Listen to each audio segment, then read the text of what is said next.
What up, friends? But yeah, go ahead. Who we talk about beefing? Who's beefing? Who are we talking about?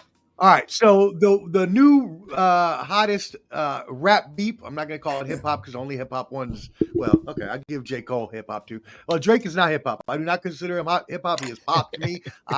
Everybody knows me. Everybody knows I absolutely hate Drake music. I don't care. I don't care about it at all. I think it's horrible, and I will never listen to it. That being said, there's a beef going on. Kendrick Lamar has sent out a diss track on a album. Let me give you a lowdown here. Rapper Future and music producer Metro Booming dropped their anticipated album "We Don't Touch You" on Friday with Travis Scott, The Weeknd, Rick Ross, and Kendrick Lamar. Lamar was featured on Like That sent social media into a frenzy after dissing rappers Drake and J. Cole with lyrical references to the pair's joint release title First Person Shooter last year. So I'm going to go ahead and play that, but he releases some disses on them from that track last year. The track last year says it's where Drake raps that, J. Cole raps that Drake and Kendrick Lamar are the top three, basically, in rap. And so this is what Kendrick Lamar comes back with, and I'm going to actually play it for us.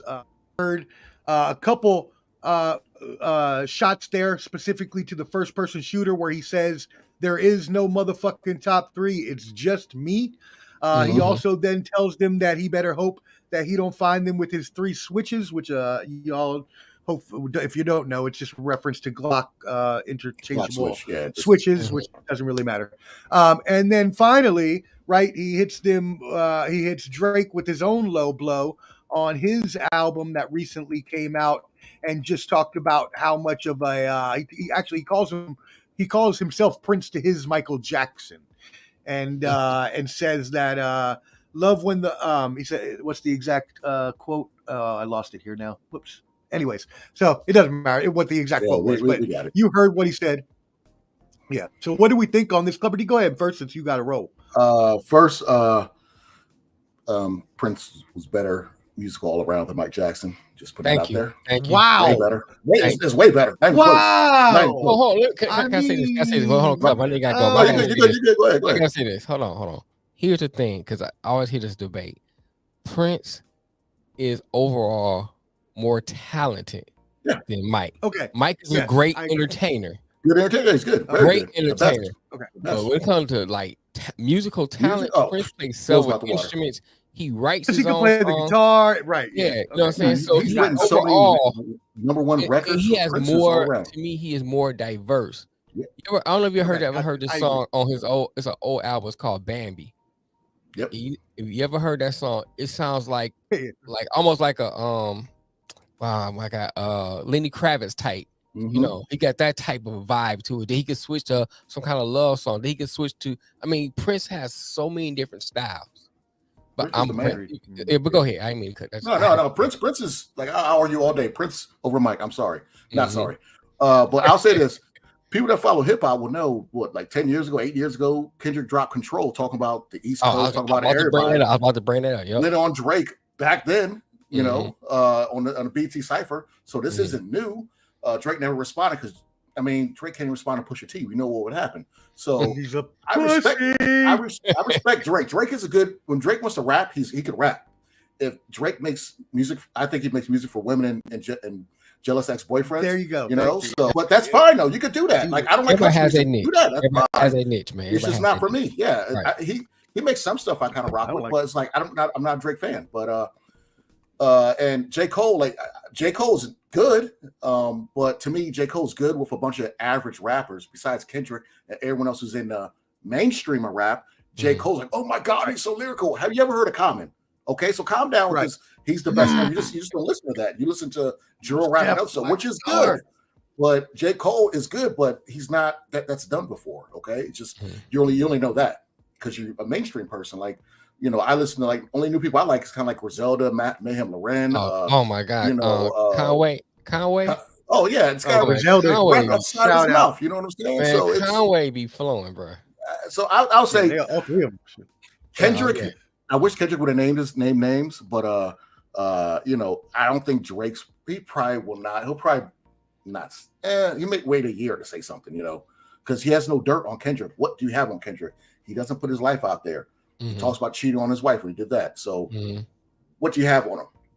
Drake, you paint your nails, okay? So just it's got too much stuff on Drake. He puts everything out there. Kendrick, he doesn't. Yeah. And I think you're right. I think that's one reason that Drake doesn't diss people, and when he does, very subliminally within his records, because I know that a lot of people have so much other stuff on him that he doesn't really want to, you know, get that war started. And I also agree with you on that other point that was very salient that you made and very impactful. I don't really listen to new music either, except, you know, Griselda and Kendrick. Those are literally probably the only, and in the past 10 years, and probably like Lupe Fiasco. That's it. In like the past 10 years, I don't listen to other new music in hip hop because I just don't like it. It's all good one. Okay, and there's a couple others. You're right, Action Bronson. He was good too. But for the most part, I really don't listen to a lot of new rap or hip hop, and I haven't since, you know, the early 2000s. So when I do listen to someone, they're very, very good. And so what you said about J. Cole being really, really good to all these people, but then when you compare him to Kendrick, I completely agree with that. Kendrick is on the superstar level, where J. Cole is more just an A level, and then Drake is not hip hop; he's more just pop. Drake can do hip hop; he just chooses not to. Kendrick made the perfect analogy. Drake is Michael Jackson, great entertainer, perfect. You know what I'm saying? Well, he's Prince. No, now that we bring that back full circle, it makes complete sense. So he made the perfect analogy when he said in the song. But I have a kind of different take on it. Here's why I think. I'll go back to Control. Remember when his verse on Control, he basically said same thing like Mike Jordan say. When I'm on the court, I don't know you. You know what I'm saying? This is battle. This is war. Right. Yeah. So he was saying Control. It's not a beef thing. It's a competition thing. So when I'm going on these records, and he was saying in Control, he said, "I got love for you niggas. I'm trying to murder you niggas." You know what I'm saying? So basically, he's saying, you know, this is when I'm out here, I don't play with this. This is what I do. So I think you bring that to this thing right on the new one, probably the same thing. It's like, look, we see each other, we dap it up, but when it comes to this right here, I'm gonna murder you. You know what I'm saying? I'm gonna murder you. So I think like my man RJ Payne out of Philly, he's another rapper kind of like that. And the thing is, before I go, go ahead. You got to look at this. Like rap kind of started with beatboxing. You know what I'm saying? Breakdance and battle rapping. So the people that actually know hip hop, battling's not new. So he shouldn't have talked about him that way. Get out. Get out of here. What are you talking about? Rap is the essence. Who's better than who?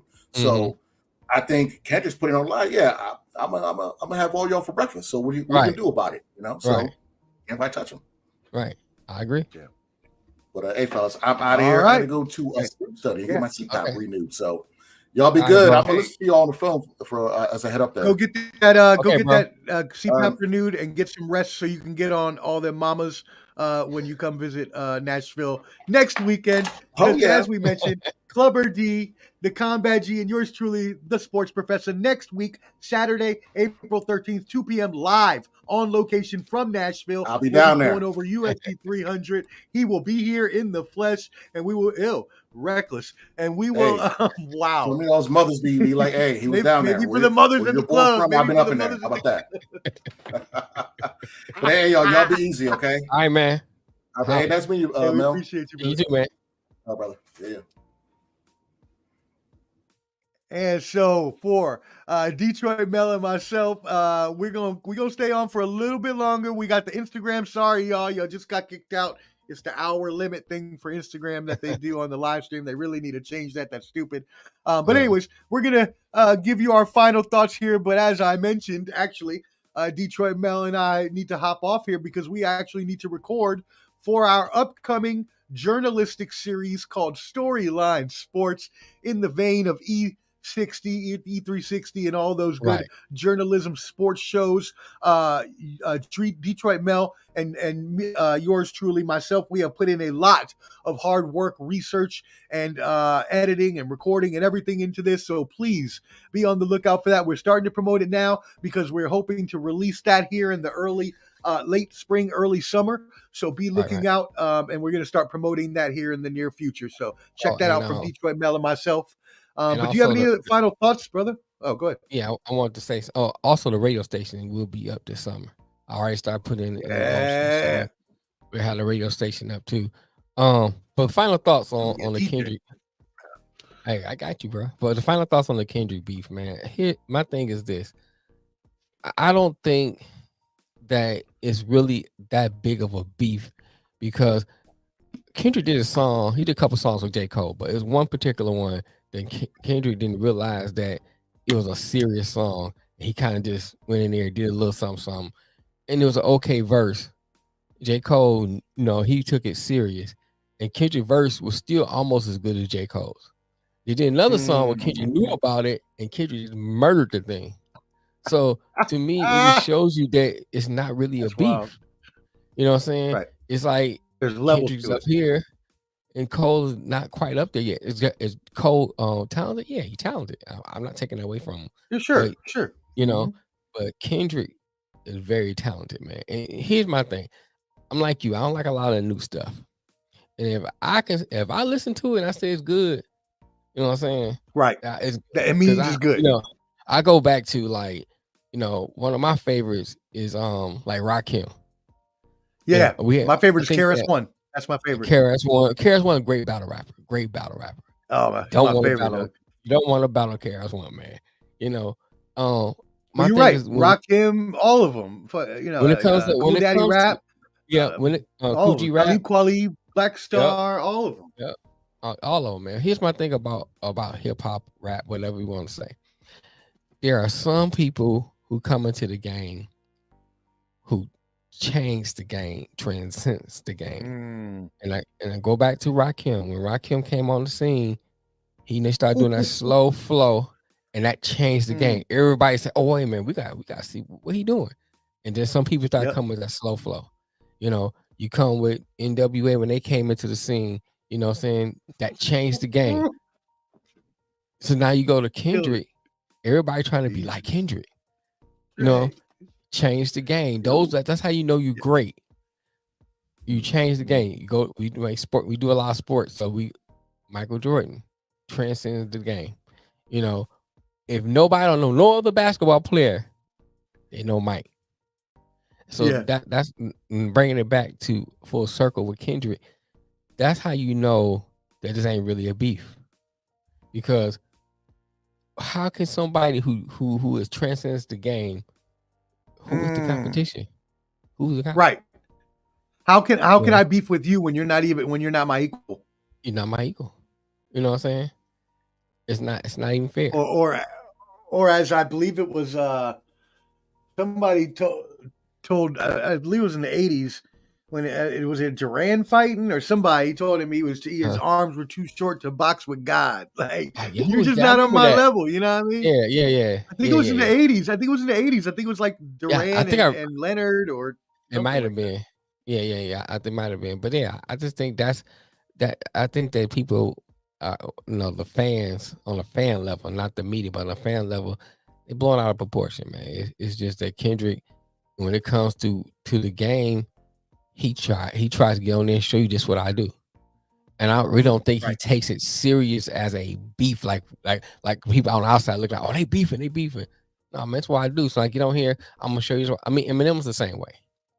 You know what I'm saying? When I get on here, I'm gonna show you just what I do. Boom, boom, boom. I mean, look at Eminem and Renegade. He slaughtered Jay-Z on that. His verse is way better than Jay-Z. Yeah. Oh yeah. And that's another point. That's another point is you only get those transcendent people every so often, anyways. Because when rap started getting, or hip hop started getting on its downslide, which happened in the mid '90s, late '90s, when you had, and I'm not gonna, and everybody knows I don't like any of their music, but any of the stuff that aside from Outkast, but if you had any of the stuff coming from Lil Wayne or the Hot Boys or Drake or any of them fools, I didn't want any of that in my life at all whatsoever. I hate that music as much as I hate Drake's music. So, but when Eminem came along in 2000, it was like, oh, this is something different, and he's a white boy, so it's kind of like, okay, and he can really spit. So it's like, okay, now I'm starting to listen to him. through the 2000s until, you know, Kendrick came along, and there's a few other people, Right. like I said, mixed in there. But for the most part, you only get, you know, one or two transcendent talents every decade, like Jay-Z and Nas, Biggie and Pac, right? And you got so. Well, I'm not a Jay-Z fan, but go ahead. Okay. So do you like Nas, or you just don't like? I love Nas. I love Nas. Okay. Nas. Okay. So why don't you like Jay-Z? Wait a second. I just not. It's just like here's the thing with just me. I'm not saying I don't like none of his music. I hear some of it's a few songs I do like, so it's not like I don't like none of his music. I just don't see the big appeal to me. I listen to what he's. It's not a big. I just like okay. That's. I'm not saying it's ordinary. It's above ordinary, but it's not extraordinary to me. Right. What he says. Now I would put it like we put it out earlier. I think DMX don't. I think DMX can spit is good, just as good as Jay-Z. He don't get as much credit. Oh sure, yeah, I'll give you that. Now I think Jay-Z's you know, rhyme schemes and lyrics were a little more versatile than DMX, but I do get your point. DMX was awesome. I like both Jay-Z and Nas. I really like. I would go back to the point we made earlier when we talked about Michael Jackson and Prince. I love both of them. Regardless of what the allegations are against Michael Jackson, he is my favorite entertainer of all time, by far. Like I can put on Michael Jackson's music all day and listen to that shit all damn day, and I can do the same with Prince, right? But with Prince, yes, he's a more diverse entertainer, and yes, I love listening to Prince. I can listen to Purple Rain all day. I got the damn movie on DVD, so I love me some Prince. But I only listen to Prince at certain times where I could listen to Michael Jackson all day long. Same thing with Jay-Z and Nas. I like both of them, but I had pretty much all of Jay-Z's albums. I only had maybe a few of Nas, because after his first couple, I believe Nas fell off for a while. And, you know, so I was just taking the Jay-Z side there. But anyways, just a little bit. I'll say this a little bit to your point too.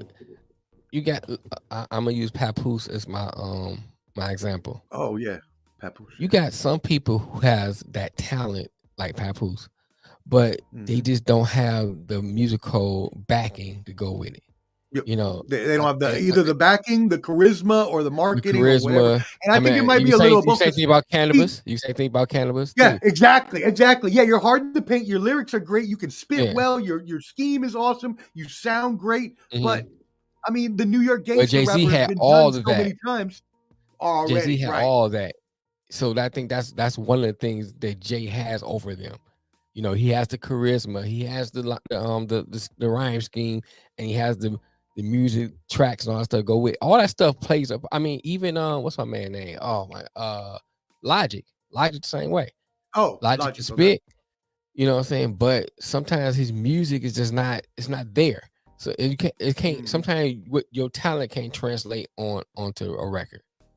So I think I agree that happens with a lot. I mean, Jadakiss. I think Jadakiss is up there. No, I'm sorry. I'm to my last point. I don't think Jadakiss is up there. No. I just wanted to agree with you and say that I believe that a lot of hip hop artists that are really good lyricists, really good at spitting and everything like that, they sometimes can get caught in that realm of that. And if you don't turn yourself into an entertainer with any type of personality, like a wrestling personality, like what Eminem did when he came out, or you know, even Kendrick, right? Kendrick kind of switched the style up from what everybody else was doing. If you don't do that, you're just going to be another normal lyricist. And I had every single one of Cannabis's album, but I can tell you right now, none of them probably went even wood. So, I mean, like hip hop, especially old school hip hop, man. I can talk about that all day long because I lived and breathed it. You know, yes, sir. And so my thing is, and I was always into music, Scarface, and good storyteller. Nobody really gives a lot of props to. Who's like a Prince type because he plays instruments. Yes. You know, he has a musical talent. Brad Jordan. He has a musical talent. You know what I'm saying? So my thing is like, you know, there's rappers out there that's in the game that a lot of people don't take note to because they buy into the commercialism of that of some of these artists, and they buy into what the media is pushing out there, and they don't really dig deep into look into what's behind all that. Like what they really saying, breaking it down. Look at the bar by bar and how they putting these bars together. Here's another example. Tupac was a poet on records. Was he the great lyricist that everybody say? No, but Tupac had the whole persona. He had the, so when you see him, you got all of that. You can feel it in the music. And I think that's a part of his appeal. It wasn't really about, I mean, I can name a few people that's probably a better lyricist than him. Oh, yeah, but he was an amazing storyteller, and I think that's what you're trying to say. And he's told stories, and I mean, his persona came through. You felt him. And really, you have to really think about his rhyme schemes was different because he came from Juilliard, so a lot of his stuff was like poetic more. And you look how poems are put together. They're not a lot of metaphors all the time. And so a lot of us look for like, oh, that's a good metaphor. And what metaphor, like when Kendrick said, "I'm sending your dogs to the pet cemetery." We looking for stuff like that. But poetry that was is the not line always I was like trying to that. figure out earlier. I like that. That was nice. What I'm saying, but poetry is not always like that. Poetry tells a story in a way that kind of brings you into what that person is saying. It draws a picture for you. And it doesn't always have to rhyme. You can rhyme. You can rhyme different parts of different lines. You can rhyme different paragraphs. You don't have to. Yeah, it takes skill. But go ahead. Well, he wrote that. No, I'm just agreeing with all your points. He wrote that book, poem book, When a Rose Grew from Concrete. Yeah. I actually had that book. It was a great book, a book of poems written by Tupac. It was great, amazing. Right. So I agree with you. I think Tupac was one of my favorite of all time, just because, like you said, personality comes through, storyteller, just a wonderful, wonderful artist. I mean, I took him over Biggie, even though I love Biggie too. Biggie I love Biggie. I took him over Biggie. That's your example right there. Biggie was a better lyricist, but Tupac was the better storyteller. He gave you he was a better stage presence, better story. Here's the thing about Biggie. Biggie was a great lyricist. I'm trying to see how to say this without a lot of his songs. When you really break it down in it from a panoramic view, what I'm saying. What I mean by that is that sure, yeah, okay. You know what I'm saying? Gotcha. So I'm not saying that they didn't have any diverseness to it, but it still would kind of it's like being in a park, in the middle of the park, and then one song might have been on the edge of the park, but you still was in the park. You know what I'm saying? Right. It's kind of like that. So I think that I don't get me wrong, I like Biggie music, and I think he had a lot of good backing with Puffy producing a lot of the music behind it. I loved it. Well, that's why I think that a lot of his songs were the same, because it was produced by Diddy. And when you get into those high levels of music, it doesn't have to be hip hop, it can be anything. All of those record labels are the same. Even when you look at country here in Nashville, all of the popular songs all have the same musical melody, all have the same layout of the track, all have the same hooks and catchy bars, and that way that the producers don't have to do work. All they got to do is just mix and match for each of the artists, produce your vocals real quick, edit, and that's it. Right. I agree, man. Nucleus Jam On It was the first song I heard. Oh, Jam On was a jam. That's going way back, though. That's going way back. Wow. Well, I mean, was that considered rap, though? No, I think that was even before I think that was kind of. I mean, it was before rap, I'm saying, but I ain't really consider. Oh, well, it did have a rap verse in it, though. It did. Right. I'm trying to I mean, you can go back. You can go back to Captain Rock. That had rap in it. I mean, rap music started from the streets. You know what I'm saying? Yeah, of course. Like people sitting around. I remember back in the day, we used to always sit on the porch and crack jokes on each other. You know what I'm saying? Back on my cousin 10 years older than me. Yeah, so they used to call it playing the dozens, back on my cousin's era. You know what I'm saying? But my thing is that's how rap music evolved from that. You know what I'm saying? Then people start putting making it rhyme and remember what's that old show? Welcome Back, Carter. When she said little stupid up your nose with rubber holes, and stuff like that. That's what rap music started from. You know what I'm saying? Right. That kind of thing, cracking on you, but making it rhyme. Yeah, and they put music to it. Right. And then, you know, it became a culture with hip hop when you added the dancers and you added the The tagging and all that stuff. DJ, The and the break DJs and all, beats, and and all that kind of stuff. That made it hip hop, the culture. You know what I'm the saying? 5 But that's elements. right. You know what I'm saying? So that's where rap started from. And so when you start seeing all these battle rappers going on, like you were saying, that's going back to the essence of where it started from.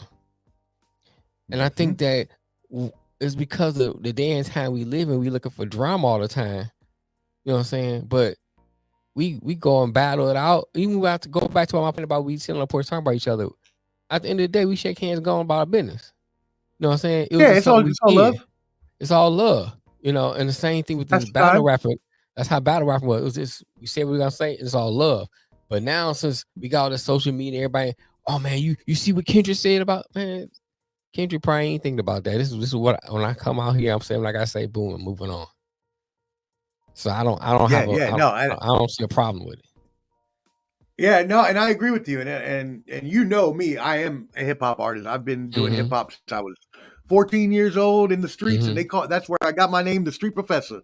Was when I used to be in middle school and high school, and I would be the one everybody be like, go ahead and kick that freestyle, and I'd be around all my boys and I'd be freestyling and just make them, and that's how I learned, and that's how I got better, and I just kept doing it every day. And I go to the mall and they make me like battle these random kids in the mall, and I'd be like, I'd be making fun of everybody, blah, blah, you know. But it was all fun. It was all love, and no one ever got hurt or anything like that. I mean, there were fights and shit, but you know, nowadays it's like, oh, I'm gonna come to your house and I'm gonna kill you and this and that, and blah blah. You make sure with social media and all that. But anyway, so yeah, no, that's true. And by the way, everybody who doesn't know, the 5 elements of hip hop are lyricism, DJing, b-boying, graffiti, and knowing the culture. So just in case you didn't. Right.